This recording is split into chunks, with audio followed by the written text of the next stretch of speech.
जिस दिन ठाकुर जी घर में विराजमान होते उसी दिन भूल जाइए कि ये किस धातु के थे या किस पाषाण के थे। नहीं, अगर कोई कह भी दे आपसे भूल करके भी घर में कोई दर्शन करने आए, कहां से लिए ठाकुर जी, या कितने के लिए ठाकुर जी, या कौन से धातु के हैं ठाकुर जी, आप लोग रिवर्ट में उसको बोल सकते हो, तुम्हारा भी एक बेटा है ना या बेटी है ना, कहां से खरीद के लाए उसको, कितने का लिया, कौन से धातु का बना है, तो उसको बहुत अटपटा लगेगा। आप ऐसे कैसे बोल रहे हो, तो तुम कैसे बोल रहे हो ठाकुर जी को, तुमने मान भी कैसे लिया, जान भी कैसे लिया कि ये जड़ हैं, ये जड़ नहीं। एक बात बताएं, मैं पिछली 2 कथाओं से एक बात कह रहा हूं, अब यहां भी मुझको याद आ रही है।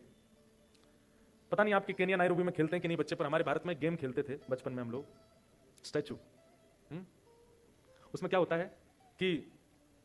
जिस व्यक्ति की चांस होती है ना, वो 10 तक काउंट करता है, 1 2 3 4 5 6 10 तक, और पीछे सारे बच्चे जो हैं वो अलग अलग आकृति बनाते हैं, कोई मंकी बन जाएगा, कोई लेट जाएगा, कोई बैठ जाएगा, कोई कुछ, और फिर जैसे ही उसकी काउंटिंग पूरी होगी वो चिल्लाएगा स्टैचू, और फिर जो जैसे हैं उनको वैसे ही रहना है। अब उस व्यक्ति के लिए चैलेंज क्या है, एक एक के पास जाओ, बिना टच किए उसको हंसा के दिखाओ, या फिर उसको हिला के दिखाओ, या फिर उसके हाथ पैर कैसे भी सीधे करके दिखाओ। ठीक वैसे ही ठाकुर जी भी हम सबके साथ ये गेम खेल रहे हैं, स्टैचू खड़े हो गए, कहीं पर ऐसे, कहीं पर ऐसे, कहीं पर ऐसे, सारे स्टैचू बनकर के ठाकुर जी बैठे हैं और हमें चैलेंज दे रहे हैं, अगर आप में सामर्थ्य हो मुझे हंसा के दिखाओ, मेरे हाथ सीधे करके दिखाओ, या मुझे चलवा के दिखाओ। सबसे अच्छी लाइफ है ये।